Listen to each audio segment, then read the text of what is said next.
Nesse vídeo eu vou trazer para vocês se chegou a hora de vender as ações do Bradesco, será que ele seria o pior banco da bolsa no momento? As ações nos preços atuais seriam uma cilada ou uma oportunidade? Então vem comigo. Salve, salve investidores! Como é que vocês estão? Sempre lembrando que antes de continuar você clica no botãozinho aí embaixo de inscrever-se para ajudar esse canal, tá bom? E nesse vídeo vamos tratar das ações do Bradesco, que só nos últimos 6 meses vem acumulando uma desvalorização de quase 30%. Isso, para um banco do porte do Bradesco, é uma volatilidade bem anormal. A volatilidade anualizada do Bradesco, segundo dados da própria B3, está ali em mais de 34%, uma volatilidade média.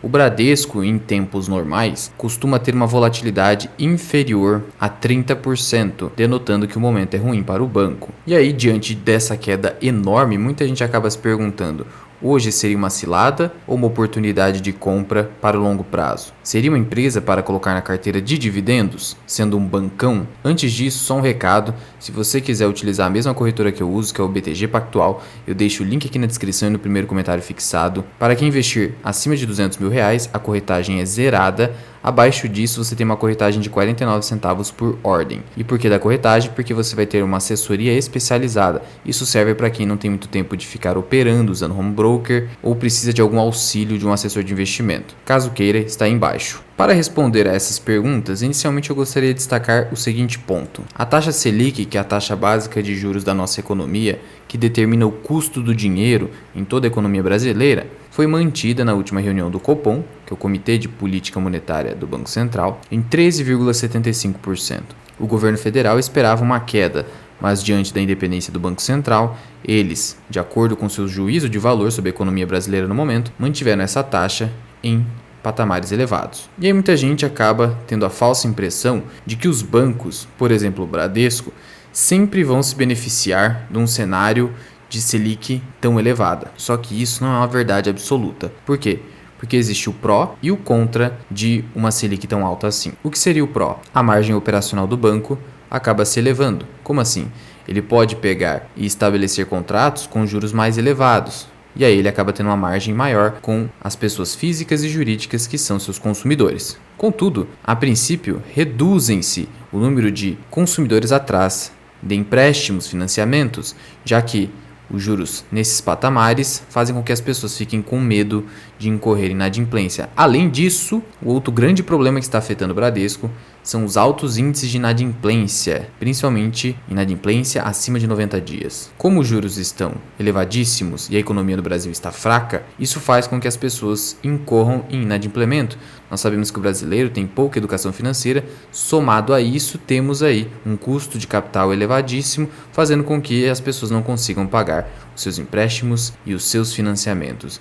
E aí toda essa inadimplência prejudica o resultado dos bancos e o Bradesco é um dos principais prejudicados. Embora você olhe aqui para o relatório Focus prevendo uma Selic em 12%, ainda não há certeza de que isso vai acontecer, principalmente porque o Roberto Campos Neto vai aguardar uma definição do IPCA no pós-desoneração de combustíveis, pós-desoneração da tributação, para verificar se é ou não o caso de reduzir a Selic um pouquinho. Senão ele vai manter de novo ou eventualmente até aumentar, dependendo de como se desenrolar o IPCA, ainda não sabemos. O único segmento e as únicas empresas que de fato se beneficiam quase que absolutamente de uma Selic alta são as empresas do setor de seguro, as seguradoras, que é um exemplo. BB Seguridade reportou os seus resultados do quarto trimestre de 2022 e esses resultados vieram 3 vezes maiores do que o mesmo período de 2021. E aqui eu estou falando do resultado financeiro. Por quê? Porque os juros nesses patamares faz com que o caixa da seguradora renda muito mais. Que é um outro exemplo. Porto Seguro no terceiro trimestre teve uma alta de 353% no seu lucro e no quarto trimestre reportou uma alta de quase 90% na base anual. Só denotando que a verdade é que as seguradoras se beneficiam muito desse cenário.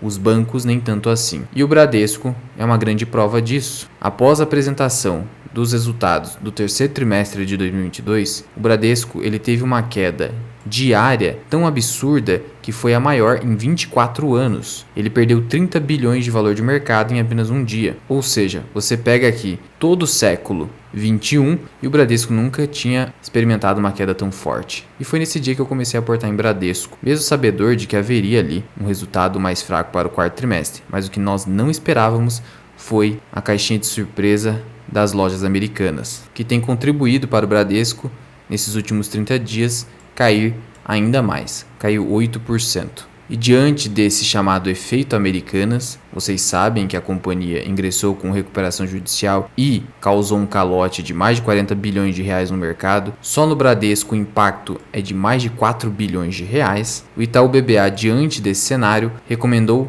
venda de Bradesco. Segundo o Itaú, o preço justo hoje do Bradesco seria de R$ 14. As ações preferenciais, que são as ações com maior liquidez no mercado. Hoje as ações estão R$ 13,80, então já estariam abaixo desse preço-alvo. Ainda assim, como a diferença entre R$ 13,80 e R$ 14 é muito pequena, não há uma grande margem de segurança aqui, o Itaú irá, ao menos é o que se espera, manter essa recomendação de venda. A XP, por outro lado, recomenda não comprar nem vender Bradesco no momento, diante do efeito Americanas e das provisões altas que serão necessárias para os próximos trimestres até em 2023. Mas propõe aí um preço justo de R$ 18, significando que o banco estaria barato nos preços atuais, ao menos é a visão da XP. Vale ressaltar ainda que o Bradesco, diante de toda essa queda, se você pegar os últimos 5 anos, ele entregou uma rentabilidade negativa, e aqui o gráfico já ajusta dividendos. Alô, mas o ajuste diminui a cotação. Sim, de qualquer forma o retorno ainda foi negativo. Diante desse cenário e do efeito Americanas, bancos como Santander e Bradesco precisariam provisionar quantias enormes. Provisionar, para quem não sabe, é uma antecipação de perdas. O banco reconhece que um crédito que ele tem não conseguirá ser recebido, ou seja, são contas a receber já perdidas praticamente. O banco lança como uma provisão, uma perda. É como se fosse uma despesa. E aí então ele diminui o seu lucro. Isso impacta na tributação, a tributação fica menor. Caso ele venha a receber esses valores no futuro, total ou parcialmente, aí é um bônus para o acionista, para o banco, e aí ocorre a tributação normalmente. Mas você não deveria contar com isso. Você deve contar com o fato de que a provisão é uma perda. E o Bradesco reportou os seus resultados do quarto trimestre de 2022, reportando um lucro de 1,6 bi, um lucro inferior, inclusive, ao do Santander, que já veio abaixo das expectativas do mercado. Então, de fato, foi um lucro muito baixo. O Bradesco não costuma reportar um lucro abaixo de Santander. Acontece que o banco provisionou 4,9 bilhões de reais do caso Americanas. E olha aqui o que disse o banco. Com os recentes eventos envolvendo um cliente específico, Americanas, ocorridos no início de 2023, a administração reavaliou os riscos inerentes e, de forma prudencial, provisionou 100% da operação. Então, toda a dívida da Americanas com o Bradesco foi provisionada. Por isso que o lucro foi pífio para os padrões de Bradesco, entenda. Esse lucro representa uma queda em relação ao quarto trimestre de 2021 de 75,9%.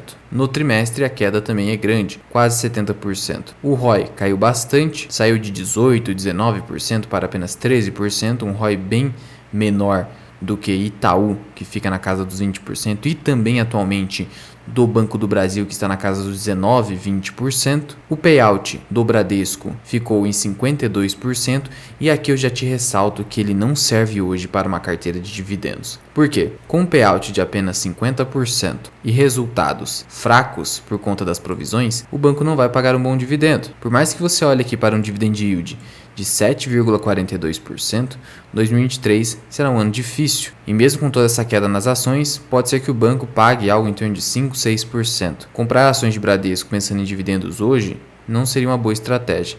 Pode ser pensando em dividendos lá no futuro, ou mesmo para a carteira de oportunidade. Eu prefiro a carteira de oportunidade. Por quê? Eu não vejo um grande crescimento em Bradesco. Então eu não vejo os dividendos de Bradesco crescendo bastante no longo prazo. Eu prefiro comprar Bradesco aproveitando os preços atuais, pensando numa valorização das ações para quando ele voltar a lucrar o que ele lucrava antes. Apenas isso, não pensando em aumento dos seus dividendos. E, por ser o segundo maior banco do país, deveria ser uma ação de dividendos. Só que não é. Por isso que o Barça acabou vendendo. Pare e pense comigo. Qual o potencial de crescimento do Bradesco? É um potencial de crescimento muito lento, muito baixo. de tal forma que só faz sentido ter essa ação pensando em dividendos. E aí o banco vai lá e não paga bons dividendos, então fica difícil manter Bradesco com essa finalidade. Por isso eu comprei para a carteira de oportunidade. Mas eu irei comprar ou vou vender? Já te antecipo que eu não irei vender, mas também não vou comprar nesses patamares. Eu prefiro aguardar os próximos trimestres, deixando as minhas ações em quarentena. Eu tenho hoje 400 ações de BBDC3, porque eu comprei as ordinárias porque na época estavam mais descontadas. Estou perdendo 13%. As ações vão desabar no dia 10 de fevereiro, pós-resultados? Não sabemos. O Santander apresentou resultados considerados ruins e as ações subiram. Não tente prever esses movimentos. O mercado é um senhor malucaço. Isso já foi dito há muito tempo pelo Benjamin Graham no seu livro Investidor Inteligente. E aí veja o que eu falei para vocês. As margens com os clientes aumentaram, o spread está maior porque os juros estão altos. Mas olha aqui as despesas também aumentando. Olha aqui o tamanho da provisão no quarto trimestre de 2022. Quase 15 bilhões. Você tá maluco? Isso aqui é uma provisão elevadíssima. Só de Americanas, quase 5 bilhões. O lucro do Bradesco hoje fechou em 20 bilhões de reais em 2022, mesmo patamar de 2017. Por isso que a cotação não conseguiu subir. Não houve crescimento de lucro nenhum e ainda por cima, nesse período, a inflação acabou sendo bem complicada, principalmente aqui 2020, em especial 2021 e 2022. Veja que diante dessas provisões elevadas, o resultado operacional foi até negativo, em 99 milhões. Por isso, não é momento de ficar dando all-in em Bradesco. Por mais que nós saibamos que são nos momentos de desespero que ocorrem oportunidades interessantes, isso não significa que você vai zerar o seu caixa num banco que está aí tendo que provisionar de forma elevadíssima. Você pode se aproveitar dessas situações comprando aos poucos, com gestão de risco. É isso que eu faço, porque afinal, o vencedor do mercado não é aquele que acerta a grande tacada no curto prazo. É aquele que sobrevive por vários e vários anos no mercado. E você só consegue fazer isso tendo sangue frio, mas também sendo cauteloso, a ponto de comprar nesses momentos, mas comprar com cautela e gestão de risco, diversificando seu patrimônio. E assim, o Bradesco, nesses patamares, fecha aí negociado a um índice preço sobre valor patrimonial de 1, ou seja, o mercado está disposto a pagar apenas o valor do patrimônio líquido, o valor contábil, e o índice preço-lucro em 7,4. Como o lucro caiu muito, esse índice acaba subindo bastante, com o índice de inadimplência, principalmente acima de 90 dias, crescendo bastante. Olha aqui, 4,3, estava 3,9, antes 2,8, então cresceu muito. Eu não estou dizendo aqui que Bradesco irá quebrar, mas qualquer empresa pode quebrar. Não é provável que isso vá acontecer com o Bradesco, mas é possível. O próprio Barsi teve na sua carteira bancos que quebraram ou foram adquiridos ou incorporados. O Bradesco pode vir a ser incorporado, por exemplo, pelo Itaú, eventualmente, ou até pelo Santander. Não sabemos. Então, diante dessa nossa impossibilidade de previsão do futuro, nós agimos com cautela. E aí, como eu disse para vocês, vou manter as minhas ações, não irei vender. Só vou vender se o banco vir a apresentar prejuízo, porque banco apresentando prejuízo é um caminho praticamente sem volta, mas posso vir a aumentar posição se as ações chegarem a R$10. Pode acontecer? Claro que pode. O mercado pode ficar desesperado com o Bradesco, todo mundo está recomendando venda, mandando ficar de fora, e isso pode gerar uma oportunidade. Nessas cotações eu não compro, só compro de novo a R$10, R$9 as ações ordinárias. Sendo que o Bradesco acaba sendo o banco inteiramente privado mais barato, porque por mais que o Banco do Brasil esteja com PL mais baixo, tem o risco político estatal que pressiona as cotações. E aí depois o Bradesco é o mais barato com 6,24, mas a gente viu ali nos balanços que na verdade é 7, né? Preço ao valor patrimonial perto de 1, então de novo depois do Banco do Brasil ele é o mais barato. Dividend yield, ele paga bem mais do que o Itaú não paga nada, mas porque as cotações caíram demais. Mas quem paga mesmo mais aqui é o Santander. De novo, não considerando o Banco do Brasil, que por mais que tenha subido bastante, por incrível que pareça, é o banco mais barato entre esses todos e o menos arriscado hoje, mesmo sendo estatal. Por isso é a minha maior posição. Em termos de crescimento de lucros, por exemplo, o Banco do Brasil também é o que apresentou o maior crescimento. Santander não apresentou, na verdade teve queda.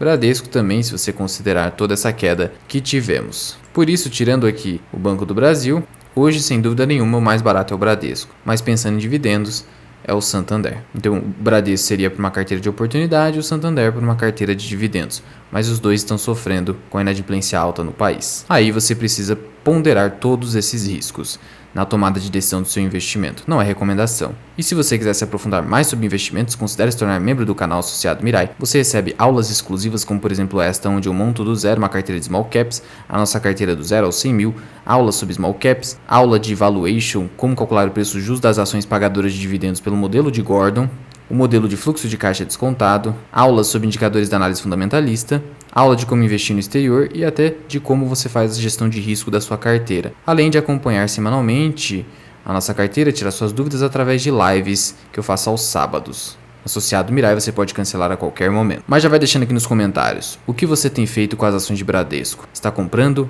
ou vendendo? Ou mesmo aguardando? Muito obrigado por ter ficado comigo até aqui. Eu sou o Luan, que é o canal Mirai Investing. Até o próximo vídeo. Fui!